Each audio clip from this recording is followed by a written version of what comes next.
stand ready to welcome all our Jamaicans, and we want our diaspora to continue to support and participate in Jamaica. The diaspora, as Prime Minister Andrew Holness rightly says, is an important part of our country's growth strategy. That is why the Economic Growth Council is intent on utilizing their wealth of human capital, expertise and economic strength to make Jamaica the place of choice to live, work, raise families and do business. Your favorite magazine program starts right now.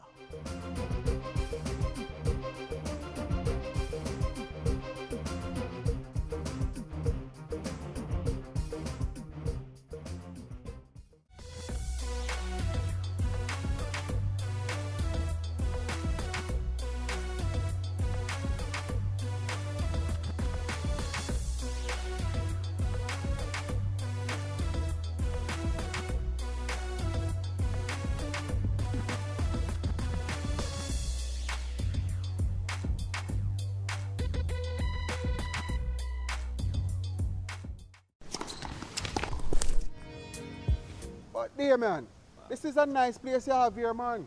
Swimming pool, tennis court, gym. This must cost you a fortune. Fortune? No, man. This is what they call a strata. Everybody owns a piece, and we are sharing the ownership of the common area. Strata? Explain to me how that works. A strata is an ownership arrangement where each owner owns the inside of his or her own space. Everything else is shared, which include the roof, the pool, the tennis court, the walkways, even the parking areas. But there's usually a maintenance fee for all of that though. For more information on strata living, contact the Commission of Strata Corporations.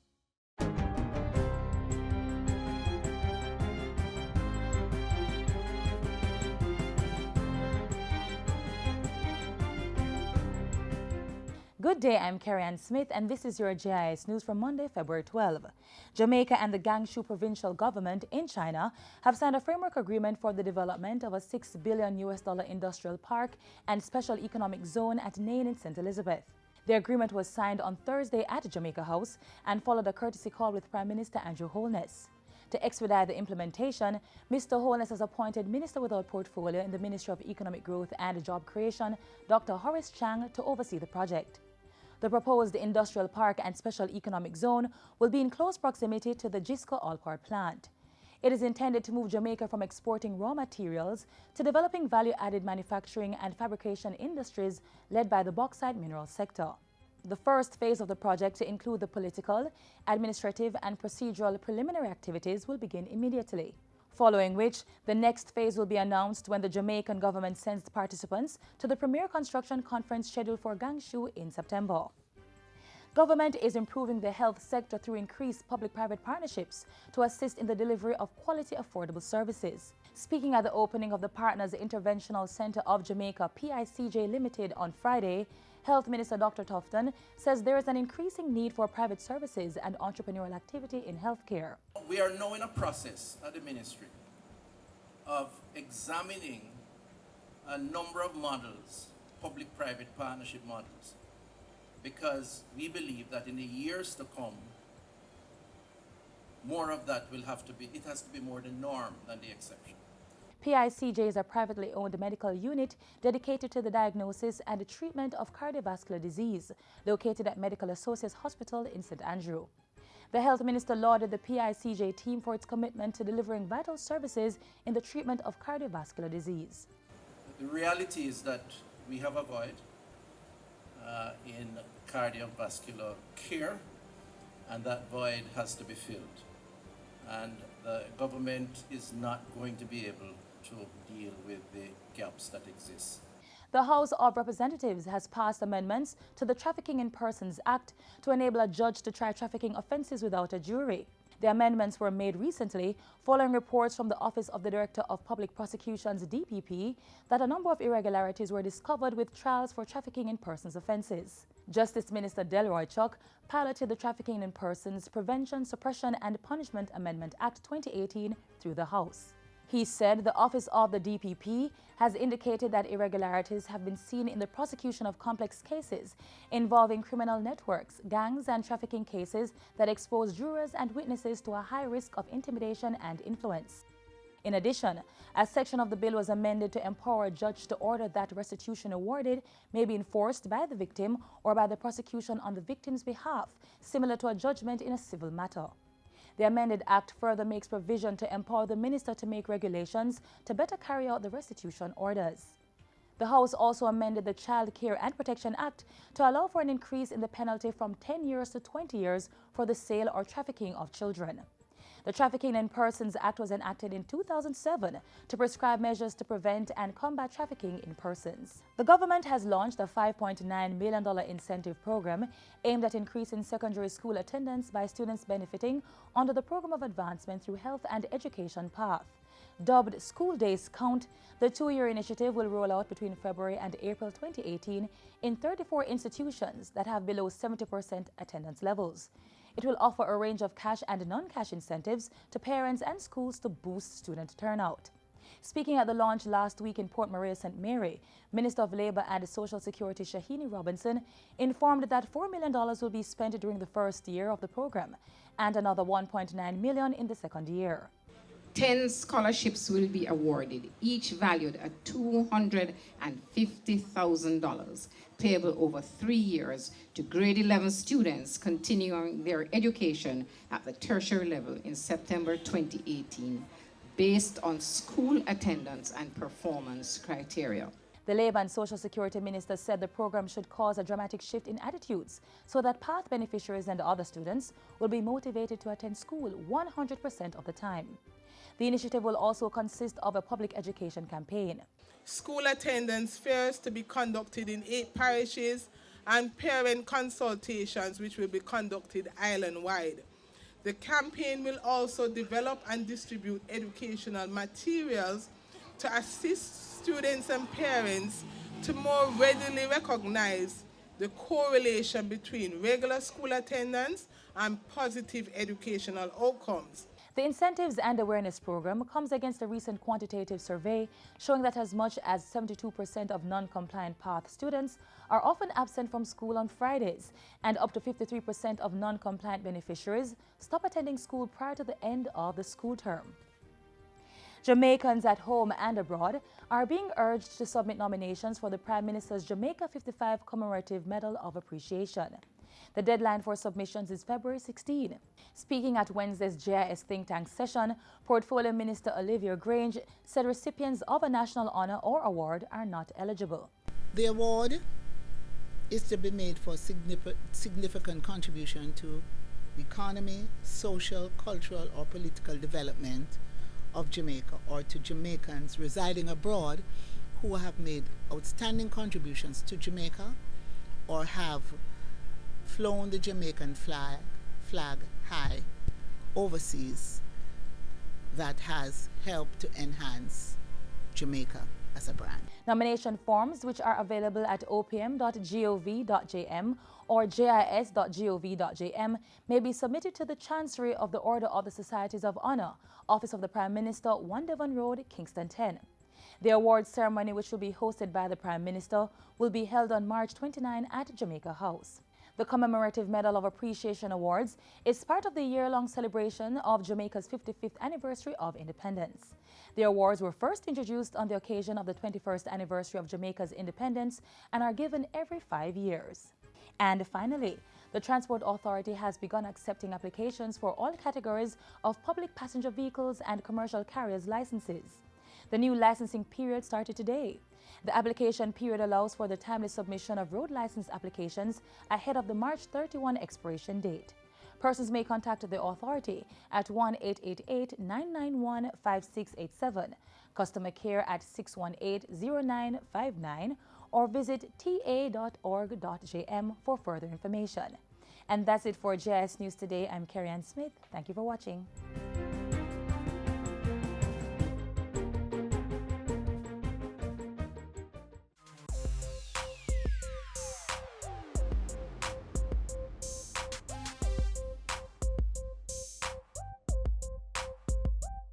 Prime Minister Andrew Holness holds talks with the United States Secretary of State Rex Tillerson, tables the CARICOM Review Commission report, and congratulates the 2018 Spelling Bee champion. Get the details in Jamaica House Weekly next.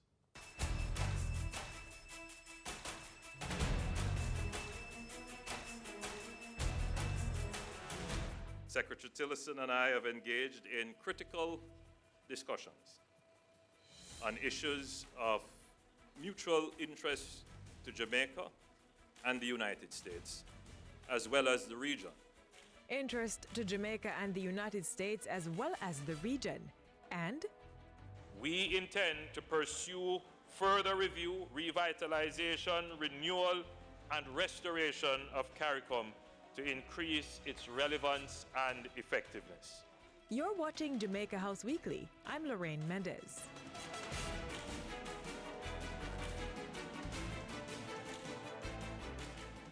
Last week, Prime Minister Andrew Holness hosted United States Secretary of State Rex Tillerson for an historic 3-hour visit.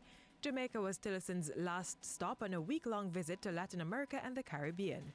Boosting U.S.-Jamaica economic partnership, broadening U.S. CARICOM engagement, and climate change were among the issues discussed during bilateral talks Wednesday. We have greatly valued America's efforts to disrupt transnational crime through continued support to effectively secure Jamaica's maritime space. We agreed to deepen our cooperation in this regard, acknowledging also that the sharing and exchange of intelligence is critical to the safety and security of our two countries and the wider region. De-risking and correspondent banking issues, as well as the current political and economic situation in Venezuela, were also discussed. On the matter of energy security, Mr. Holness said Jamaica was exploring deepening its partnership with the United States in a bid to diversify its energy sector. With the new dynamics in the global trade in energy, and with the United States now becoming a net exporter of energy resources, Jamaica can, in this new paradigm, benefit from that. And following Wednesday's bilateral talks, Prime Minister Holness said Jamaica stood ready to welcome its citizens living abroad. He gave the assurance while fielding questions from the press. The Prime Minister was asked what Jamaica's position would be if the United States, which has the island's largest diaspora population, were to halt or reverse immigration. Jamaica is the homeland for Jamaicans, and we would want to have their skills and their resources here. And we support them as well in their dreams to settle and work in other countries, and we encourage them to abide by the laws and institutions of that country. The day before, Mr. Holness was in Parliament, where he tabled a copy of the CARICOM Review Commission report. Parliament is expected to debate the 33 recommendations made by the Commission the Prime Minister set up in 2016 to review Jamaica's relations with CARICOM and CARIFORUM. Mr. Holness told the House that the report will also be shared with CARICOM heads of government and the CARICOM Secretariat when Jamaica chairs the regional body in July 2018. I am confident that in completing our collective review of the report, we will be able to make the right decisions and take the necessary actions to ensure the advancement of the region through CARICOM and continued cooperation with CARIFORUM states within the framework of the ACP group of states. The commission was established on June 20, 2016 under the chairmanship of former Prime Minister Bruce Golding. Its report was presented to Prime Minister Holness on March 30 last year and has since been discussed by the International Relations and Trade Committee of Cabinet. Prime Minister Andrew Holness has assigned Minister Horace Jang to oversee the development of a $6 billion industrial park and special economic zone in Nain St. Elizabeth. The Prime Minister gave the directive following Thursday's signing of a framework agreement between the government and China's Gansu provincial government. The proposed industrial park and special economic zone is to be built alongside the GISCO all-part operations. It's intended to move the island from exporting raw materials to developing value-added manufacturing and fabrication industries led by the bauxite mineral sector. Jamaica and China have both agreed that the political, administrative and procedural preliminary activities will begin immediately, in order to be able to announce the next phase when the parties meet in China at Gansu's premier construction conference in September. On a Friday, Prime Minister Andrew Holness was on hand to honor more than 500 public sector workers who've served the island for 25 years and more. Back at Jamaica House, Mr. Holness hosted participants of the 2018 RGR Gleaner Spelling Bee. He used Thursday's courtesy call to commend Glenmuir High's Nathaniel Stone for winning top honors at this year's Spelling Bee Championships. And that's it for Jamaica House Weekly. We return next time with more of the news coming out of the office of the Prime Minister.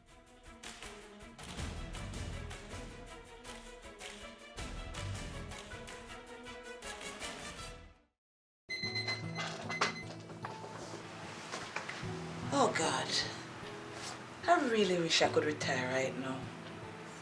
It's high time I start my own business. Well, honey, don't you think you should apply to the early retirement program?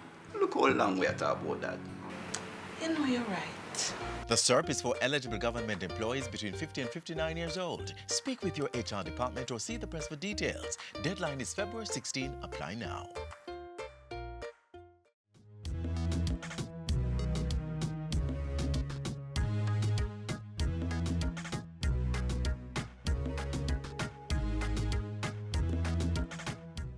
We truly believe that Reggae Month is a national treasure. We believe that Reggae Month is something so special that people from all around the world will fly to Jamaica in February, all around the island, for Reggae Month activities, like a pilgrimage, like Mecca, because this is the home of reggae. This brainchild of the Jamaica Reggae Industry Association, more rhythmically called JARIA, celebrates its 11th staging this year. Our theme for Reggae Month 2018 is Peace, Love, Reggae. And this is important. With everything that's going on in the world today, with everything that's going on in Jamaica today, reggae can be the healing of the nation, reggae can be the healing of the world. Some of the activities during the month are free to the public, even though it will be costly to stage the events, which are mostly held at private venues, predominantly in the corporate area. So the Tourism Ministry, realizing the global pull factor of the event, is back on board as a sponsor, with $15 million to the Tourism Enhancement Fund, the TEF. The synergy between tourism and reggae doesn't need any explanation.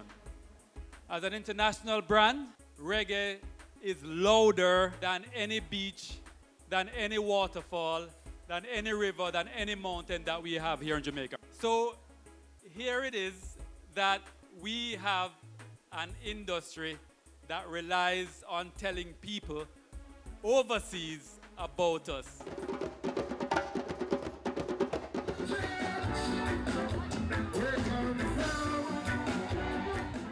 I want to highlight a few important activities that are happening during Reggae Month. One of which is the hosting by the Ministry of Culture, Gender, Entertainment and Sport and the Mayor's Office, the Kingston and St. Andrew Corporation, of the UNESCO Creative Cities Kingston. Here in Kingston, we're hosting all the music cities from February 14 to 19. So all the music cities as part of the UNESCO network will be here in Kingston celebrating the 6 genres of music that have made Kingston famous. I want to also highlight the Bob Marley lecture that will be happening on February 16. I want to talk about the Valentine edition, that is a collaboration between JARIA and the Gregory Isaacs Foundation. So that's Red Rose for Gregory on the 14th of February. The Icons of Reggae concert being sponsored jointly by JARIA, the Industry Association, the Ministry of Tourism, and the Ministry of Culture, Gender, Entertainment and Sport on the 18th of February in downtown Kingston. And that concert will feature Dennis Brown as an icon of reggae. One of the things that as government we always are saddened by is the passing of our musicians and our talent in the entertainment industry. Between September 1, 2016 and September 1, 2017, 18 musicians and entertainers died. The ministry, along with the Ministry of Labor and Social Security, as well as with the Administrator General's Department, will be hosting a series on estate planning, wills and trusts, and so on. And finally, the minister will host an industry reception on the night of the 28th. And Reggae Month popular staples return. Through events such as Trenchtown Festival, Reggae Wednesdays, the Bob Marley Annual Lecture, Sound System Explosion, and the Groundation Series, which this year focuses on Marcus Garvey's Freedom Sounds, the message of peace, sustainable earth practices, and their connection to reggae music are echoed. Given the global environment of unrest and wars across the globe, the social impact of music and entertainment should not be overlooked. If those activities are still not to your fancy, Reggae Month holds more. Dub poetry sessions, a public speaking competition, lectures, a reggae pasta party, and the Jaria Honor Awards. This is about keeping the music and preserving the legacy. Hip hip! Hip hip! Hip hip! Give thanks.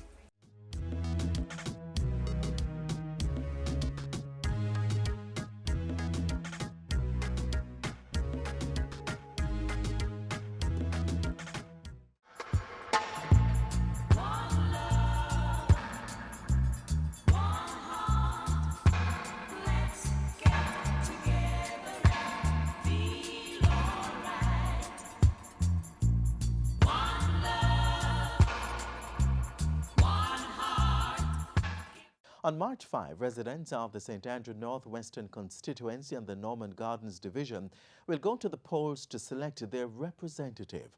Nominations were accepted today. If you live in these communities, here's what you need to know about the voting process.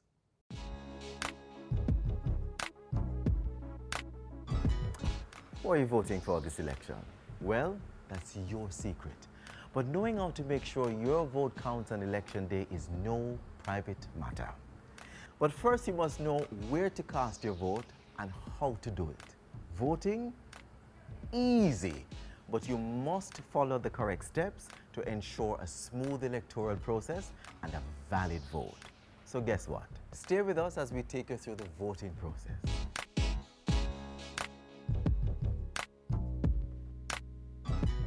Before Election Day, you will need to confirm that you are actually registered and therefore eligible to vote.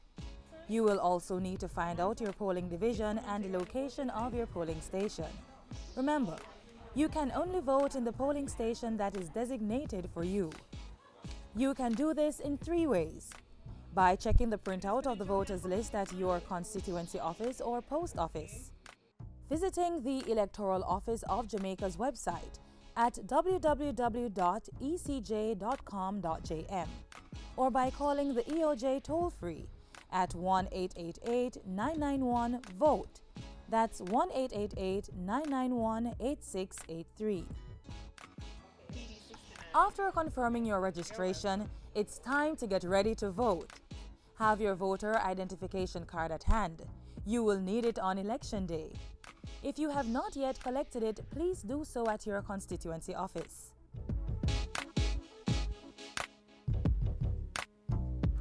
So it's Election Day. You know exactly where to cast your vote and you have your voter's identification card with you. Go to your designated polling station and join the line like I have done and wait until it's your turn at the voting booth. It is often said that the early bird catches the most worms, but sometimes being not so early works in your favor.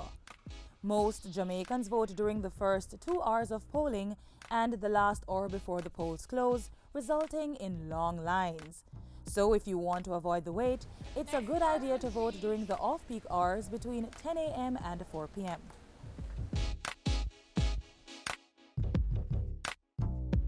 So now it's your turn to cast your vote.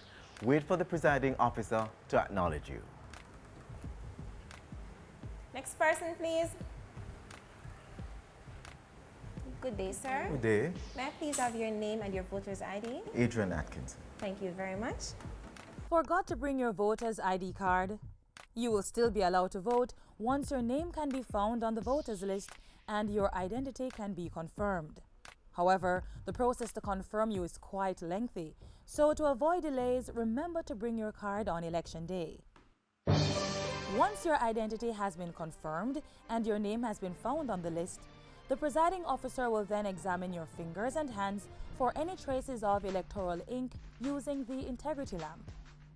If your polling station is using EVBIS, that is the Electronic Voter Identification and Ballot Issuing System, you will be asked to place a specific finger on a fingerprint scanner. This scanner uses your fingerprint to confirm your identity. Can I check your fingerprints, please? Once your identity has been verified, you'll be issued a ballot. Listen carefully to the instructions given because if you don't record your vote correctly, it may not be counted. Mr. Atkinson, you are eligible to vote. Thank you. This is your ballot paper with the names of two candidates, Matthew Marks and Luke Johns. Please go behind the voting booth and place your X beside the symbol for the candidate of your choice using the pencil provided. I am folding your ballot paper twice. Please return it to me folded in the same manner to protect the secrecy of your vote.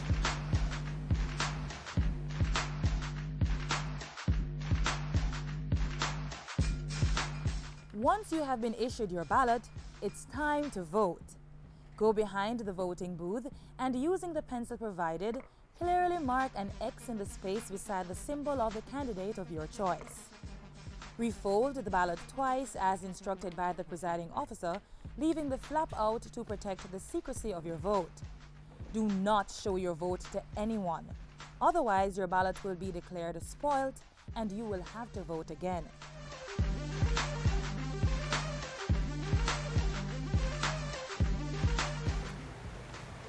Thank you, Mr. Atkinson.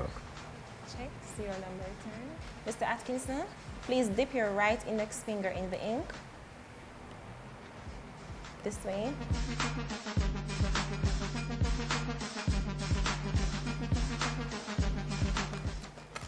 Be sure to watch while your unopened ballot is placed in the ballot box.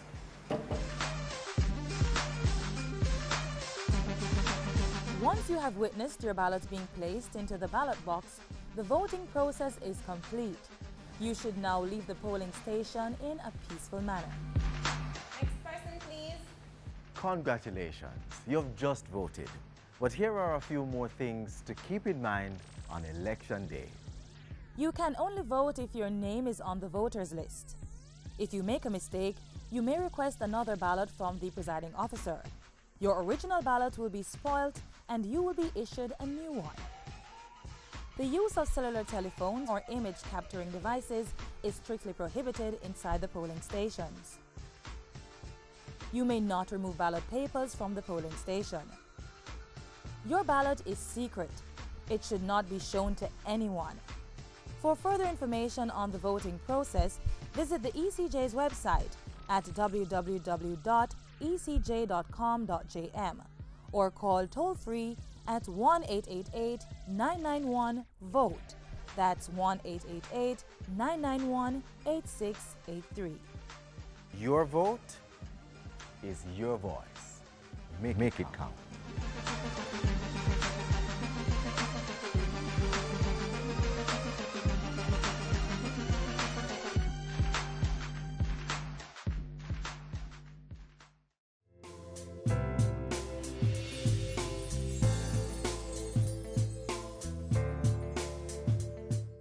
And that's where we leave you, but only for today. We return tomorrow round about the same time right here on this station.